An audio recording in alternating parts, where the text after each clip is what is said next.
Hi, everybody. So we're going to be building an audience, and this is going to be something that we're trying now. We're going to share some information from Spokane Regional Clean Air Agency, and we're going to be taking your questions. If you'd like, just put them in the comments below. We have Katie over there watching, and she's going to tell us what the questions are, and then we'll answer them. Who? Russ Newmiller, ladies and gentlemen, one of the inspectors with, again, Spokane Regional Clean Air Agency. Good morning. Good morning. Welcome to KXLY4's Facebook Live. Thanks for having me. Oh, thank you. I got to tell you, I don't know if people understand exactly what you guys do.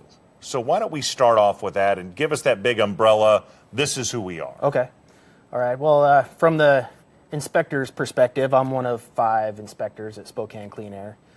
And we do a lot of various things. We respond to complaints throughout the Spokane County is our jurisdiction. And Okay.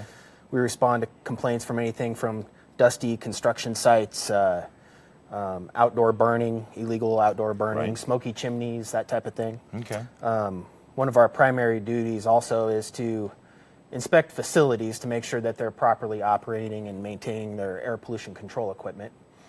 And another big component of what we do is regulating asbestos within Spokane County.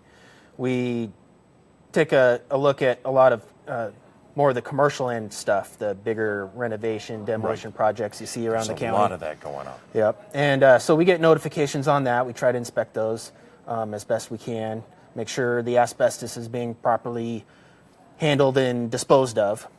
And so what we also want to do, though, is provide that same information to homeowners who might be thinking of tackling their own remodel project. So when so many of the old buildings, I mean, you know, they get torn down, and all of that gets mitigated out before it gets torn down, so it doesn't become a dust situation, right? Right. But also when they remodel, you know, we want to save that history, but that history comes with its own share of issues, which asbestos, of course, used huge 40s, 30s, 40s, 50s, 60s a little bit.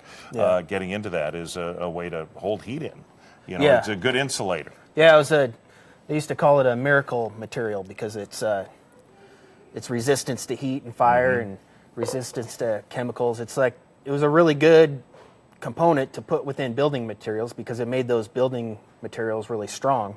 At the time, though, they didn't realize that it could later become a hazard when that stuff starts to deteriorate or when people start to tear it out and that type of thing. When it becomes airborne, that's when we see the issues with asbestosis and those types of things. Yeah, we don't want to freak anybody out. You know, I mean, there's asbestos in a lot of building materials, but if they're intact and not being disturbed, they're not a hazard. It's only when those fibers within the material are impacted and released into the air is when it can become a hazard. Okay. We have a question? Do we have a question? No, I thought we did. Okay. So when we look at what's going on with some of the remodels, and we'll get to some of that remodeling questions. We have a question now. Popcorn ceilings. All right. One of our viewers is asking, is there asbestos in popcorn ceilings? There's a high likelihood that there'll be asbestos within a popcorn ceiling texture. It's not 100% guarantee. The only way to really know is to have it tested. And there's a specific method and protocol to properly test a building material to know what the asbestos concentration is. And we actually have on our website, SpokaneCleanAir.org, some good information on there. One thing we have is asbestos service providers list, which lists local area contractors who can come in and do that testing for you to determine, you know, if you have asbestos to worry about or not. Right. We've always suggested whenever you're removing, you know, anything from the home, be it popcorn ceiling or anything else, that, again, water is your friend. When it comes to some of this stuff, to make sure that it remains wet, so that it remains more of a mud than it gets into a powder. Right. And you're always, that's the safe side, no matter, even if it's late 70s, 80s home, you're still going to be safer there, plus it comes off easier. Yeah. You know, when it's wet down. Actually, a popular misconception we run into a lot is that people think asbestos was banned at some time, at a particular time, like, say, with lead-based paint. Most people know 1978's the cutoff, but with asbestos, there's not that date. There was a a ban implemented in '89, I think, but it was overturned through appeal process, and not a lot of that ban remained. There is some components of the ban that remains, but it's more, still out there. Yeah, it's more what is banned and is no longer used are more so the materials you'd find in commercial buildings, like spray applied fireproofing or the insulation on steam pipes and that type of things, and those aren't the things that you find in your home. And that was one of the huge issues back with the Navy yards and stuff like that. They were spraying the stuff all over the place, and it just became a huge issue. That's for sure. All right, so when we look at our homes, and here I'm going to show you this, and again, asbestos is one of those topics where you have to talk about so many different things because it is out there. We've talked about it. Yeah, do we have a question? And would like it removed. It has some asbestos wrapped around part of the ducting. Can I DIY it, and if so, where do I dispose of it? That is a great question. All right, let's talk about that because that's one of the things that we're, in some of, you look at these old homes and they've got the old ductwork or they have the hot air or the hot water heat. That those wrappings largely have or contain asbestos. You can sort of assume that it is asbestos. Yeah, you can. A homeowner can do it themselves, but they have to be very careful. That's true, and we do define very closely what a homeowner is because we don't want people to confuse that with, say, a residential property. There's a difference. We differentiate our regulations with regard to commercial type things and homeowner type projects. In order to do it yourself, you have to be the structure has to be an owner-occupied single-family residence. Okay. So it can't be a house that somebody bought to flip, because if that material is removed improperly in those situations, you're not only exposing yourself, but the potential new buyers or your tenants and that type of thing, and that's not what we want to see. So with the boiler situation, if they are truly the owner and it's a single-family residence and that's where they currently live, they can do that work themselves.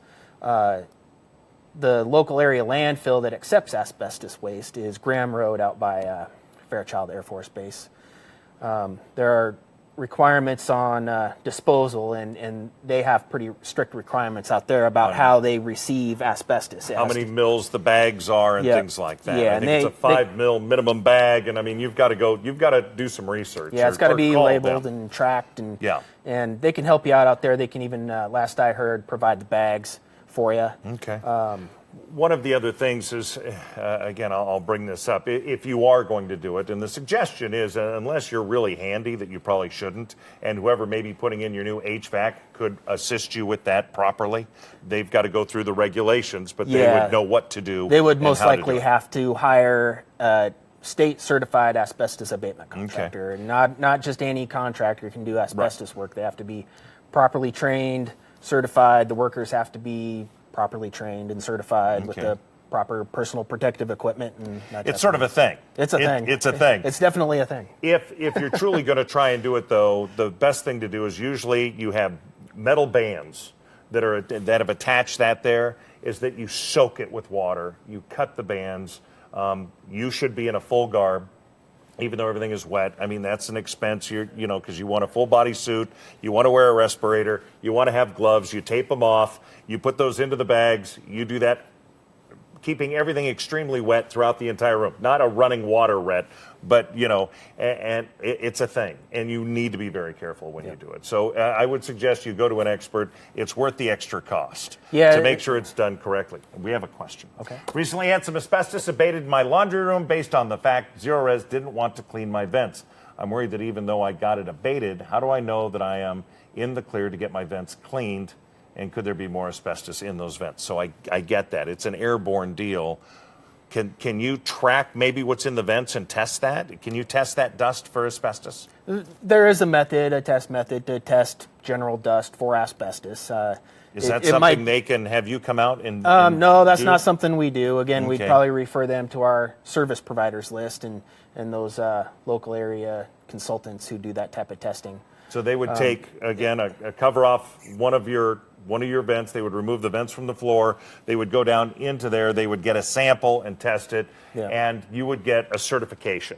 They would look at that, and you would have I forget what it's called, but the asbestos, the lab report. And that's going to tell you if it's not in there, then call Zero Res by all means and say, okay, here, I've got the report, we're clean, we're good to go.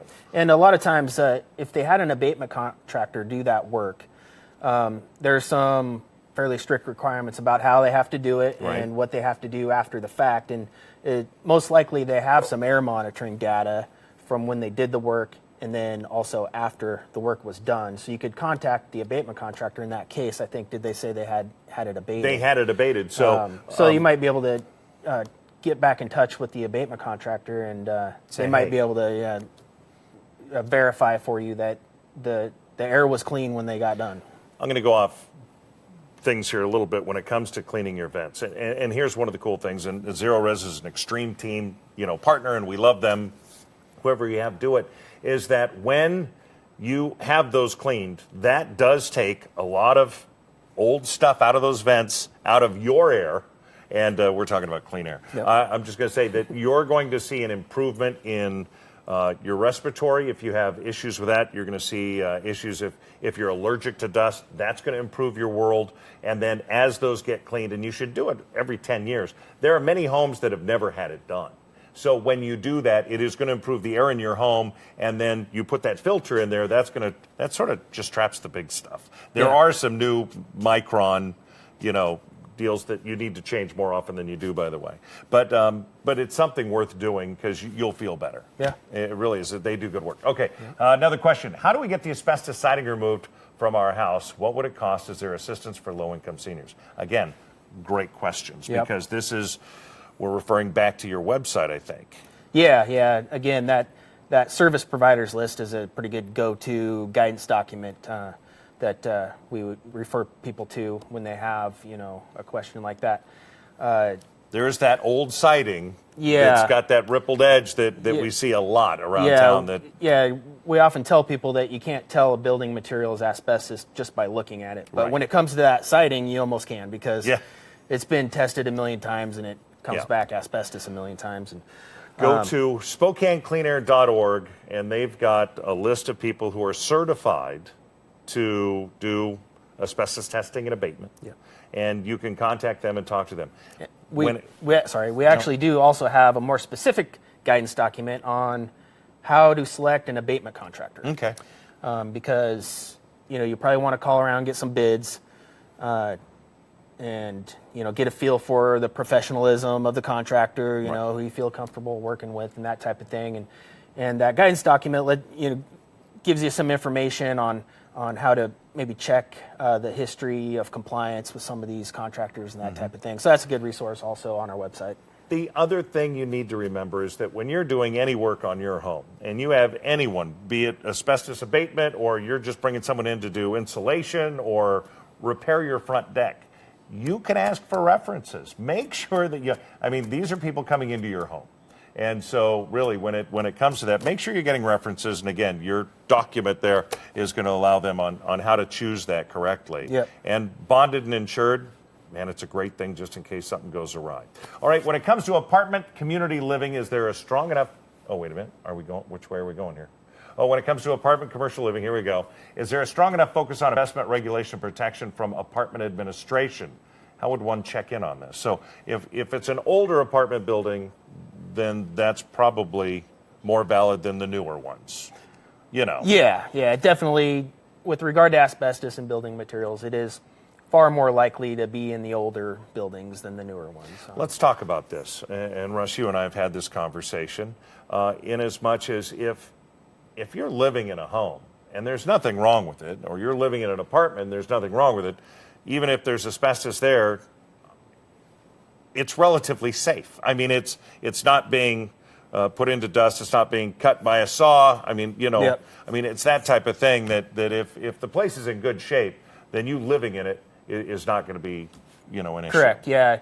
Even EPA has some guidance on that type of thing. A lot of people call and ask, I'm buying a house and it has, whatever's asbestos. Should I have that removed? I'm freaked out, And we say no, that actually EPA says that removing it is sort of, in a way, a last resort. Leaving it alone if it's in good condition is the way to go.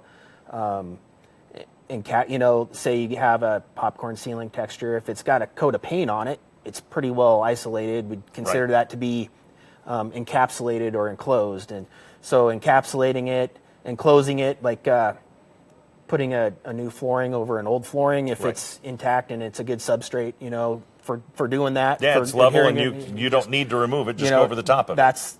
That is better than essentially less risk than having it removed. Right, because a lot of those, some of the old kitchen tiles that are out there, those 12-inch kitchen tiles that are from the 50s and stuff.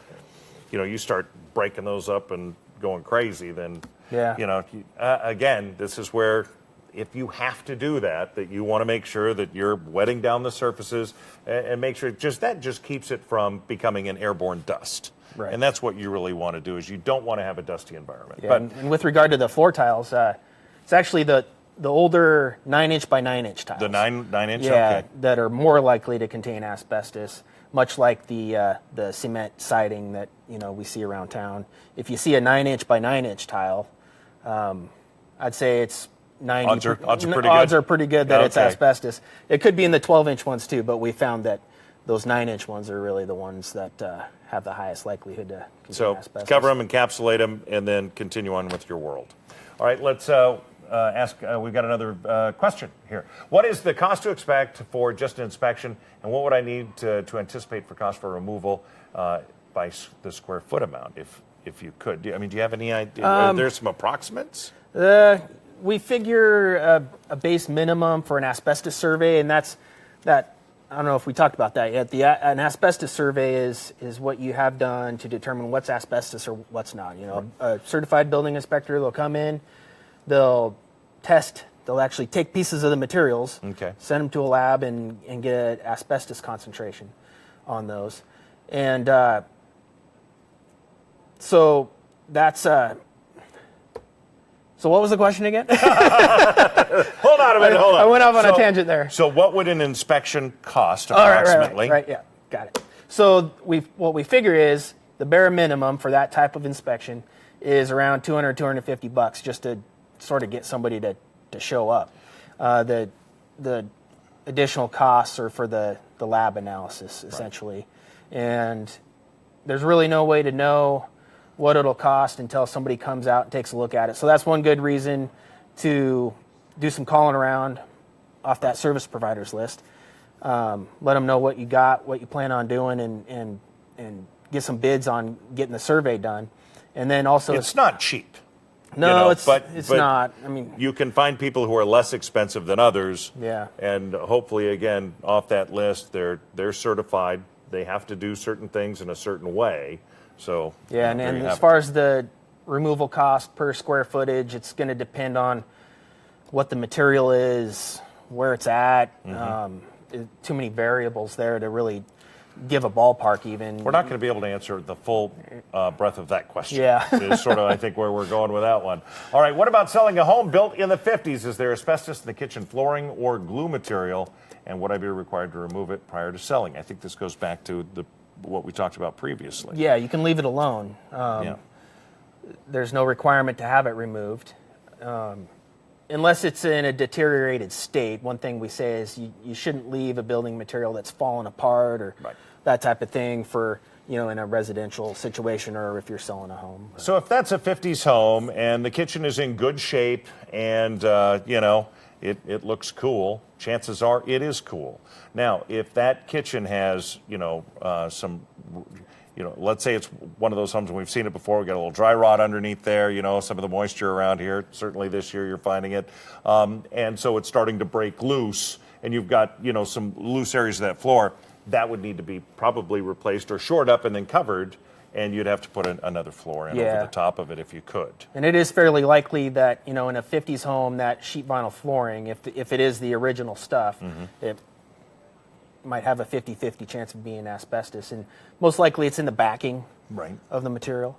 one thing we have available for homeowners is some guidance on actually how to remove materials safely. We have 3 documents available. One is for vinyl sheet flooring and how to protect yourself, how to keep that dust contained, and how to properly dispose of it and that type of thing.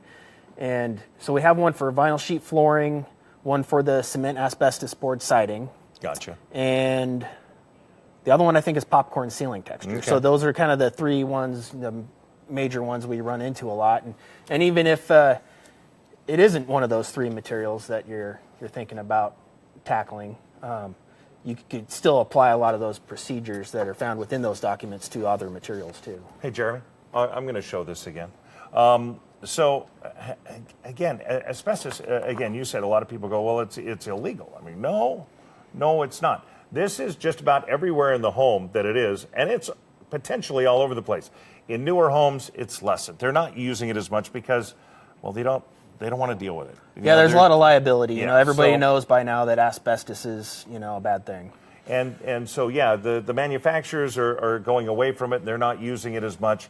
But some of the older homes, I mean, it was the miracle mineral or material. And so it was all over the place. So it's just one of those things, the older the home, again, if there's no issues in your home, okay, you're probably fine. If you're going to be remodeling, that's when you're going to see that potential issue come up. Yeah. That's where you need someone to come in to take a look and go, okay, this is what we need to look at, what needs to be abated, and what can be left alone. And it is just a potential issue. Right. There's a lot of times you'll have somebody come in, do the testing for you, and there is no asbestos, and that's great news. And they give you that little thing as well. Yeah.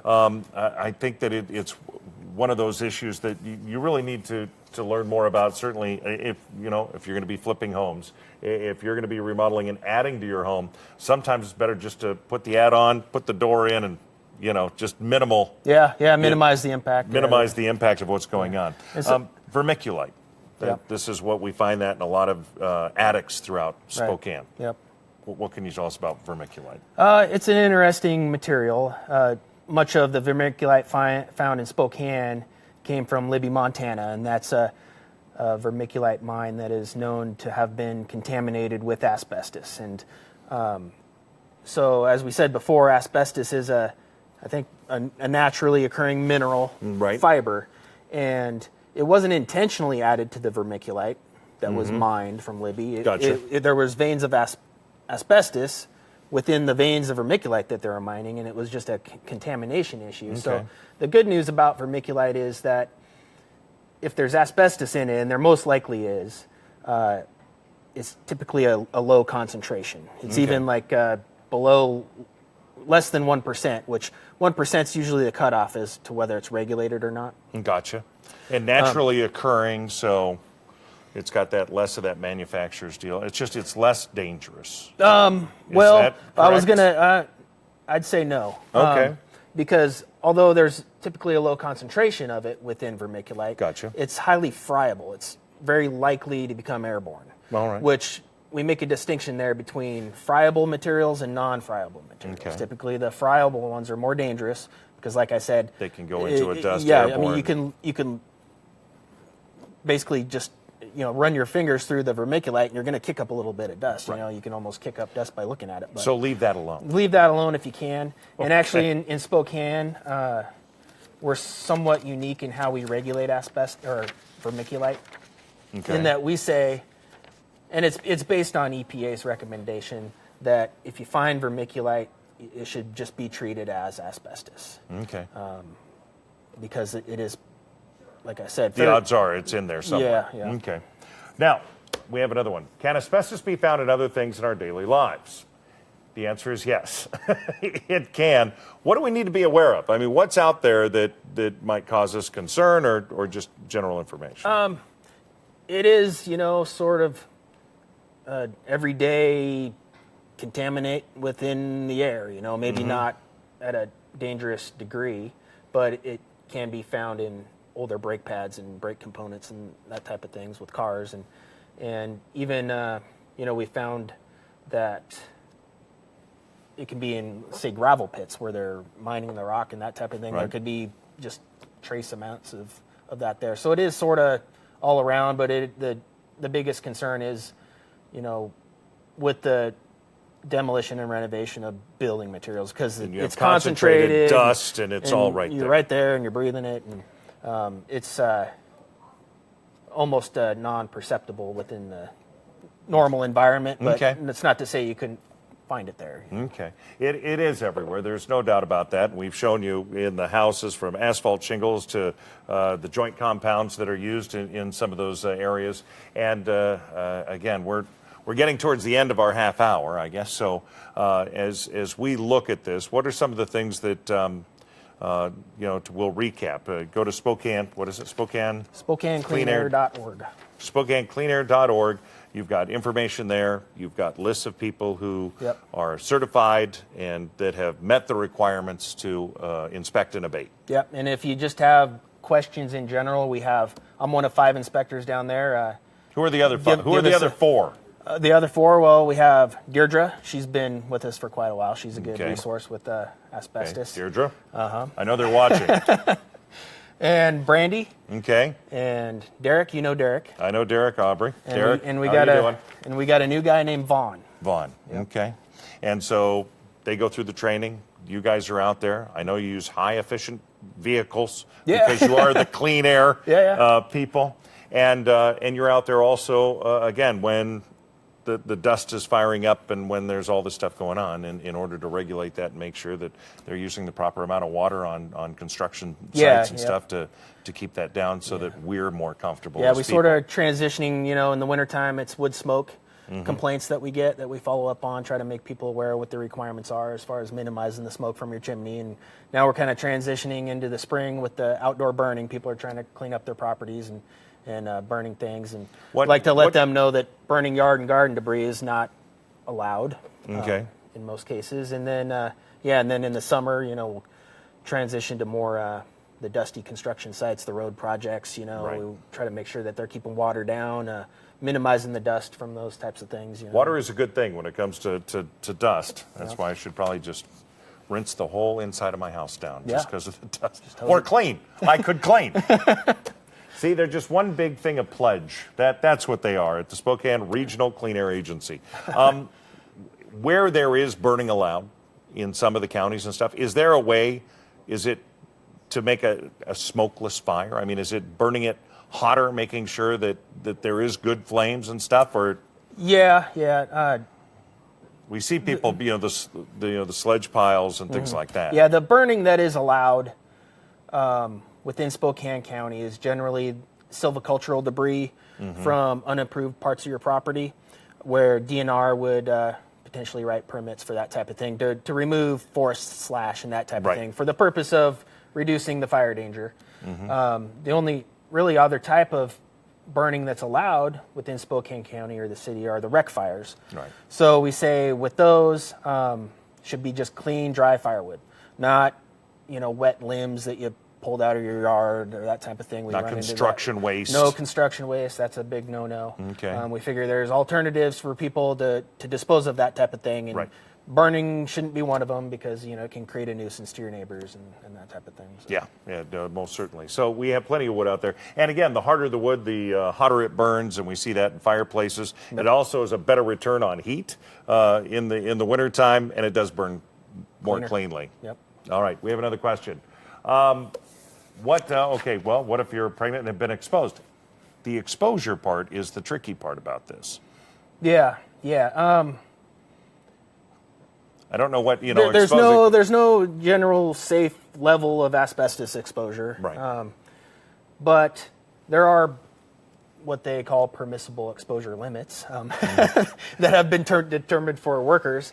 So I imagine it's dependent upon your level of exposure, if it's a chronic exposure and an acute exposure. But I'd say refer to your physician on something like that. If you're pregnant, or if you're anybody, and you're in a construction field in which there is a horrendous amount of dust and cutting and blowing up of walls with hammers and such, where the dust is going crazy, you don't want to be in that environment. you shouldn't be in that environment. I mean, it really comes down to safety precautions in anything, because your lungs don't need the dust nor the asbestos. Right. So it's something where we can take control of that environment, make sure we wet things down as we go through a remodel. The Extreme team, we have to do all this. We have to have things checked, metered. We had one project, we need to see the inspection. Here's the inspection. This is where it's located. This is where it's not. Cool. We can work here. We can't work here. Exactly. And then they had that abated some months later. So we have to do that as well. And it's just something about being cautious in the environment you're in. Day to day, you're going to run into everything, but chances are it's okay because it's secure. It's sitting there. It's. If it's not disturbed and you're leaving it alone, there's no reason to be worried about it necessarily. All right. Anything else you want to add? We've No, gone 30 minutes. You thought you'd be good for 5. Yeah. I did better than I thought. Oh, I know. You do great. I'll have we coffee. appreciate you you finish guys this up. having us out and raising awareness on asbestos, and appreciate it. All right. Ladies and gentlemen, thanks again. Of course, if you want to add some more questions, we'll keep Russ around for the next 15, 20 minutes and answer any of your questions vis-a-vis Facebook. Thanks again for watching this, and we hope you have a great day, and happy Easter. Thanks, you too. Happy Easter.